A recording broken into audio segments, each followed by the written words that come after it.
महिलांच्या स्थिती व समस्यावर सातत्याने अभ्यास, माहिती संकलन आणि संशोधन करणारे दृष्टी स्त्री अध्ययन प्रबोधन केंद्र यांनी यंदाच्या विशेषांकासाठी महिलांच्या राजकारणातील सहभाग हा विषय निवडला। या विशेषकांच्या प्रकाशन सोहळा महाराष्ट्र विधान परिषद उपसभापती डॉक्टर नीलम गोरे यांच्यासह इतर मान्यवरांच्या हस्ते new English school Tilak road येथील गणेश हॉलमध्ये पार पडला। प्रकाशन सोहळ्यानंतर आयोजित चर्चासत्रात त्यांच्यासोबत खासदार मेधा कुलकर्णी तसेच सुमनताई थोरात, गायत्रीताई चिखले यांचा सहभाग होता। महिलांच्या राजकारणातील भूमिका, आव्हाने व संधी या विषयावर मान्यवर महिलांमध्ये सखोल विचारमंथन झाले। युक्रांचं काम केलं, स्त्री आधार केंद्र चालवलं, तुमचा प्रवास हा समाजकारणाकडून राजकारणाकडे आहे। मला राजकारणाकडे का वळावंसं वाटलं? एक तर साधारणपणे 80च्या सुमाराला मोठ्या प्रमाणामध्ये सामाजिक संघटनांचं प्रभुत्व वाढायला लागलं। आंतरराष्ट्रीय महिला दशक चाललेलं होतं आणि काही प्रश्नांकडे समाज, आणखीन सरकार जेवढं लक्ष देऊन अंमलबजावणी करायला पाहिजे यंत्रणांची ती करत नाही आहे हे जाणवत होतं। त्याचबरोबर राजकारणामध्ये ज्या स्त्रिया राजकीय काम करत होत्या त्यांनाही स्टेटस ऑफ वुमेन कमिटी म्हणून एक रिपोर्ट आला 1975ला। आजसुद्धा दृष्टीचं सुंदर काम आहे, मला तुम्ही बोलावलं मी आभारी आहे। पण स्टेटस ऑफ विमेन आज काय आहे हे विचारलं आपण आणि विचार केला तर खूप त्याच्यामध्ये बदल झालेला आपल्याला दिसेल। पण 75च्या या अहवालात अनेक गोष्टी ज्या समोर म्हटलेल्या होत्या सगळ्या तपशिलात सांगत नाही, परंतु एक महत्त्वाचं म्हणजे स्त्रियांचं राजकारणामध्ये प्रमाण फक्त 4% होतं। दुसरं, कुटुंबातलं जबाबदाऱ्या, चारित्र्यहनन, हिंसाचार यामुळे स्त्रिया म्हणतात आम्हाला फक्त समाजकारण करायचं आहे, राजकारण करायचं नाही। आणि दुसरीकडे एक दिसत होतं की राजकारणामध्ये आपण मतदान देताना कशासाठी मत देतोय हे जर का मतदार महिलेला तिचे प्रश्नांवरती आपलं आणलं पाहिजे, अजेंडावरती, तर हे करायचं असेल तर स्त्रियांचा राजकीय सहभाग वाढला पाहिजे। त्यामुळे मला तर असं वाटतं की आजच्या दृष्टीच्या कार्यक्रमाला मी आले, एका अर्थाने माननीय नरेंद्रजी मोदी यांनी जे नमोशक्ती वंदन विधेयक आणलं तर ते विधेयक आणलं तर त्याची सुरुवात स्त्रियांनी राष्ट्रीय महिला आयोग झाला पाहिजे इथून त्याला सुरुवात झालेली आहे 90च्या सुमाराला आणि पहिल्यांदा सगळ्या पक्षांमध्ये चर्चा सुरू झाली। मला कुठलंच आरक्षण मी घेतलं नाही, मला घ्यायची आवश्यकता भासली नाही। हिंदुहृदय सम्राट शिवसेना प्रमुख बाळासाहेब ठाकरे यांनी गुणवत्तेच्या जोरावर 4 वेळेला मला विधान परिषदेची आमदारकी दिली। अजूनही विधान परिषदेत पुन्हा उपसभापतीला आरक्षण आहे ना, विधान परिषदेमध्ये आरक्षण आहे। पण तरीही हे माझं वैयक्तिक यश असण्यापेक्षा ज्या स्त्रिया तुमच्यासारखं काम करतायत अशा ज्या हजारो स्त्रिया आहेत त्या कामाची दखल म्हणून त्यांनी मला एक प्रतीक म्हणून हे काम दिलेलं आहे, ही जबाबदारी टाकलेली आहे। आणि तुमचा जो प्रश्न आहे मी राजकारणात कशी आले, तर मला जेव्हा लक्षात आलं की खूप कायदे बदलले गेले पाहिजेत, पोटगीचा कायदा, हुंडाबळीच्या बद्दल न्याय मिळण्याचा कायदा, तर ते कायदे बदलले जातात कुठे तर ते विधिमंडळात बदलले जातात। आणि आपण तिथे न जाता रोज मोर्चे काढले, रोज निवेदनं दिली, तरी दिवसभरामध्ये दिलेली निवेदनं आणि एका वर्षामध्ये दिलेली निवेदनं जरी एकत्र केली तरी माझं असं मत झालं की तेवढं काम एका दिवसात विधिमंडळात होतं। कारण एवढे तुम्ही वेगवेगळ्या प्रकारचे मुद्दे मांडता आणि त्याची दखल घेणारं काही वेळेला संवेदनशीलपणे सरकार दखल घेत नाही, मग त्यावेळेला आपण कशा प्रकारे लक्ष दिलं पाहिजे तर लक्षात असं आलं। दुसरं, मला तुम्ही जे म्हणता ना की महिला राजकारणात बसून लांब राहतात, पण म्हणजे विनोदाने म्हणते की महिलांना घराचं राजकारण किती चांगलं कळतं, त्याच्यामध्ये इतक्या आपण स्त्रिया तयार झालेला असतो लहानपणापासून। मग तो चुकीचा आहे, काही गोष्टी आपल्याला हळूहळू संज्ञान होतो, जाणतं होतो तेव्हा लक्षात येतो, पण पंक्ती प्रपंचापासून ते कोण कुठल्या पद्धतीने काय भाषा वापरली याच्यात महिलांचा जो अभ्यास आहे तो पुरुषांचा नाही आहे त्याच्यामध्ये जे आहे ते। आणि त्यामुळे राजकारणात यशस्वी होणं स्त्रियांना एका अर्थाने सोपंही आहे। आणि प्रत्येक स्त्रीचा प्रश्न हा फक्त सामाजिक नसून राजकारणाशी त्याचा संबंध आहे, निर्णय प्रक्रियेशी संबंध आहे। आणि म्हणून एक तुम्ही 10 वर्षापूर्वीची परिस्थिती बघा, 2014ला महिला मतदारांची काय संख्या होती आणि आता महिला मतदारांची संख्या वाढली। यावेळेला लोकसभेच्या निवडणुकीचे जे निकाल लागले त्या निकालांमुळे बऱ्याच लोकांनी तयारी करून घेतली होती की आता त्यांच्या शपथविधी होणार, मग ते कोणाला जेलमध्ये टाकणार।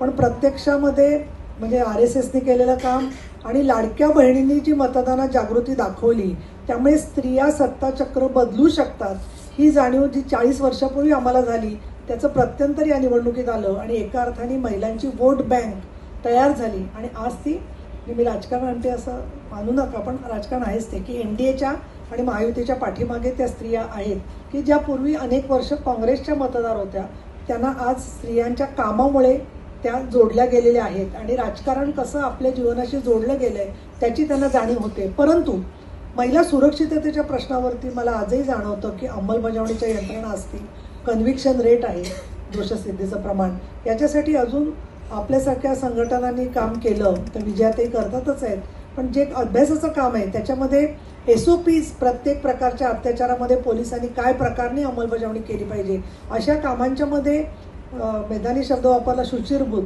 ज्यांचं मन, विचार आणि अंमलबजावणी शुचिरभूत आहे किंवा मी असं म्हणेन की निरपेक्ष आहे, अशा लोकांनी असे SOPs केले तर संवेदनशील पद्धतीने केले तर न्याय मिळणं सोपं होईल.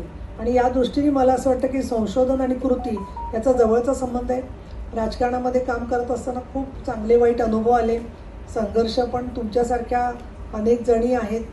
मला आठवते काही मीटिंग व्हायच्या तर सगळे म्हणायचे उजव्या लोकांना बोलवायचं नाही त्यावेळेला, तर माझ्या हातात सूत्र असायची, पण मी म्हणायचे उजवे डावे काही नाही, महिला म्हणजे महिला, मग कुठल्याही संघटना असल्या तर असल्या पाहिजेत. आणि या दृष्टीने हे दाखवून दिलेलं आहे की दृष्टी बघण्याची बदलली तर स्त्रियांच्या नजरेतून जगाकडे बघा, हे जे 95च्या विश्व महिला संमेलनातलं वाक्य होतं, ती दृष्टी बदलण्याचं काम दृष्टी करते आहे.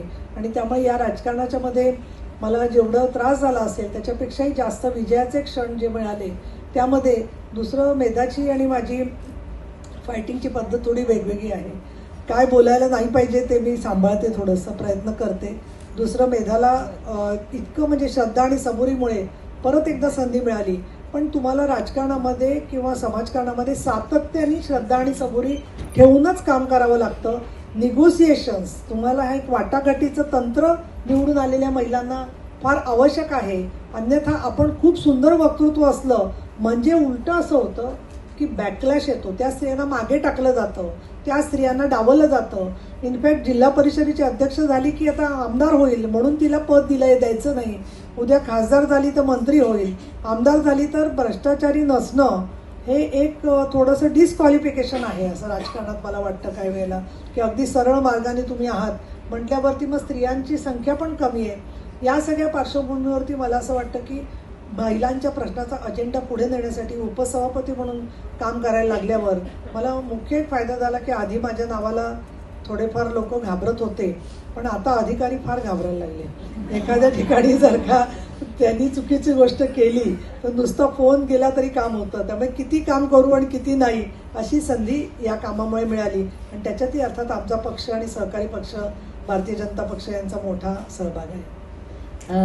एक कुतूहल म्हणून मी तुम्हाला प्रश्न विचारते नीलमताई, तुम्ही आता म्हणालात की मी डावा उजवा हा भेद कधी केला नाही जेव्हा बैठकीला बोलवायचं होतं, तर तुमचा स्वतःचा जो प्रवास आहे, राजकीय प्रवास किंवा वैचारिक, हा काहीसा समाजवादाकडून, डाव्या विचारांकडून उजव्या विचारसरणीकडे झालेला आहे, तर त्याबद्दल मला ऐकायचं.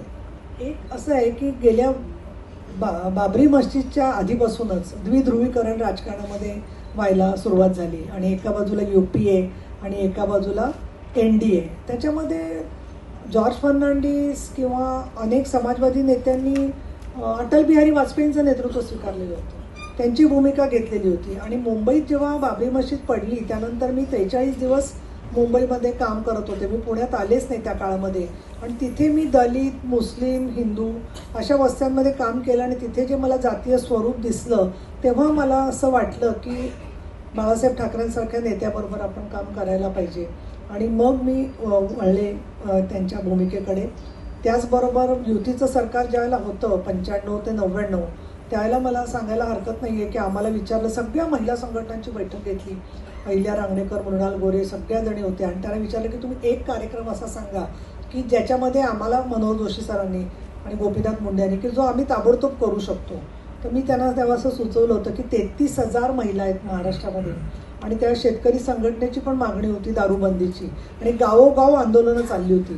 तर या महिलांवर जे केसेस झालेले आहेत त्या तुम्ही काढून टाका, कारण त्यांच्यावरती कशासाठी केसेस झाल्यात, कायद्याच्या अंमलबजावणीसाठी ती केस झालेली आहे. आणि तुम्हाला मी आश्चर्य वाटेल परंतु मुद्दाम आठवण करून देते, मेधा तर लहान असेल त्यावेळेला, तर त्यावेळेला 8 दिवसामध्ये त्या सरकारने महाराष्ट्रातल्या 33,000 महिलांवरच्या केसेस काढल्या आणि त्याच्यामुळे त्यांना परत चांगलं काम करण्यासाठी म्हणून प्रेरणा मिळाली. त्यामुळे या प्रकारची धमक आणि राजकीय इच्छाशक्ती असणाऱ्या विचाराच्या लोकांबरोबर काम करणं तर आपल्याला या जन्मामध्ये काहीतरी न्याय मिळेल असं मला वाटलं आणि मला वाटतं तो सार्थ ठरला. क्या बात आहे. मला तो एक संदर्भ आठवला, तुम्ही शेतकरी संघटनेचा उल्लेख केला त्याच्यामुळे, की दारूबंदी आंदोलन शेतकरी संघटनेच्या महिलांनी चालवलं होतं आणि पहिलं दुकान जे बंद पाडलं ते राष्ट्रपती प्रतिभाताई पाटील यांच्या भावाचं दुकान बंद पाडलं होतं आणि त्यांनी 100% महिला पॅनल त्यावेळेला निवडून आणलं होतं. मला सुमनताई